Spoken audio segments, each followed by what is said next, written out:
एक समय की बात है। एक छोटे से गांव में राधा नाम की एक बूढ़ी औरत रहती थी। वह एक साधारण और संतुष्ट जीवन जीती थी, लेकिन उसके दिल में पास के शहर की यात्रा करने की गहरी इच्छा थी। यह शहर अपने हलचल भरे बाजारों और जीवंत वातावरण के लिए जाना जाता था। कुछ ऐसा जो राधा ने कभी अनुभव नहीं किया था। एक दिन राधा का पोता रमेश उससे मिलने आया। जब वह शहर के बारे में बात कर रही थी तो उसकी आंखों में उत्साह की चमक देखकर रमेश ने उसकी इच्छा को पूरा करने का फैसला किया।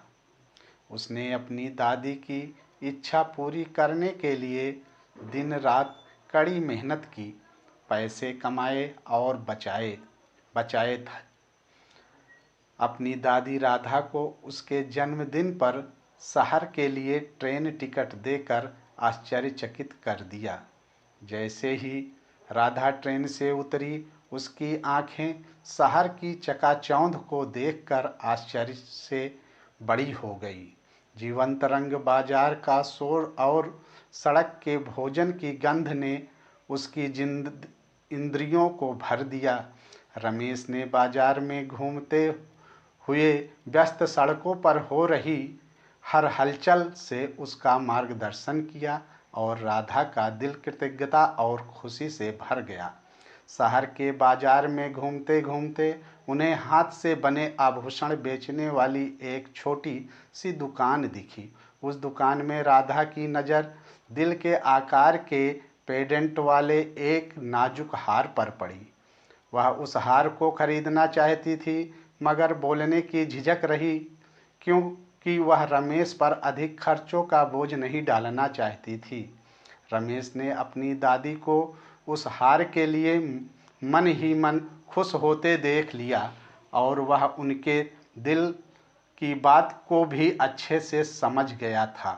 इसलिए उसने अपनी दादी से जोर देकर कहा कि उसे यह हार खरीद लेना चाहिए। रमेश की जिद के आगे राधा ने घुटने टेक दिए और वह हार लेने के लिए मान गई। इसके बाद वे गांव लौट आए। वहां से लौट आने के बाद राधा हर दिन हार पहनती थी, क्योंकि उसके लिए यह सिर्फ आभूषण का एक टुकड़ा नहीं था, बल्कि यह रमेश के प्यार और समर्पण का नतीजा था जो उसने अपनी दादी के लिए दिखाया था। इसके अलावा ये हार राधा को उसका सपना पूरा होने की याद दिलाता था। कई साल बीत गए और अब राधा उम्र के साथ बूढ़ी हो चली थी और उम्र के लगभग आखिरी पड़ाव पर ही पहुंच गई थी।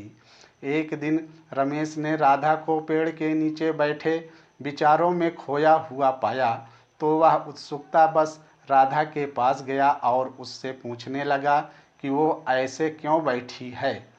जवाब में राधा ने उसे हार सौंपते हुए कहा, मेरे प्यारे रमेश, इस हार में मेरे जीवन की सबसे अनमोल यादें हैं। ये हार तुमने मुझे दिलाया था उस वक्त जब मैं इसे खरीदने की इच्छा रखती थी।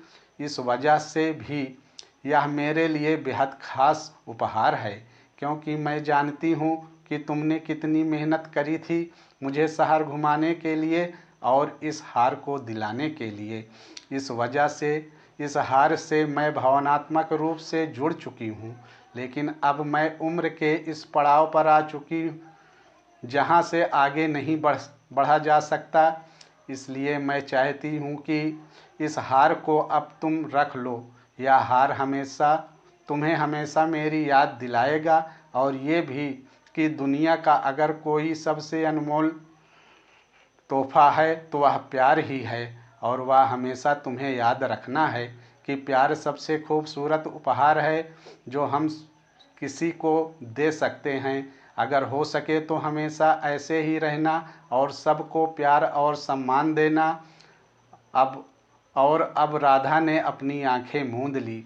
और रमेश भी राधा की बातों को अच्छे से समझ चुका था।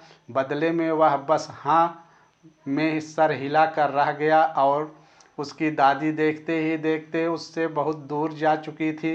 राधा के प्यार की गहराई का एहसास होते ही रमेश की आंखों में आंसू आ गए। उसके लिए यह हार एक अनमोल संपत्ति बन गया, जो उनके बीच साझा किए गए बंधनों का प्रतीक था। और इसलिए राधा की आखिरी मगर सरल इच्छा ने इस गहन एहसास को जन्म दिया कि सबसे मूल्यवान उपहार भौतिक संपत्ति नहीं है, बल्कि वह प्यार, देखभाल और यादें हैं जो हम उन लोगों के साथ बनाते हैं जो हमारे करीब होते हैं। और यही बात सबसे ज़्यादा मायने भी रखती है। इस कहानी से यह निष्कर्ष निकलता है कि जीवन की आपाधापी में भावनात्मक कहानियाँ वे धागे होते हैं जो हमें एक साथ बांधते हैं। वे हमें हमारी साझा मानवता, सहानुभूति की हमारी क्षमता और समय व स्थान से परे संबंधों की सुंदरता की याद दिलाते हैं।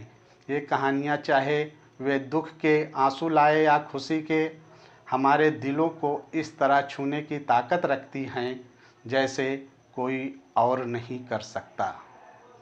धन्यवाद। अगर कहानी पसंद आई है तो इसको सब्सक्राइब करें, लाइक करें और शेयर करें। धन्यवाद।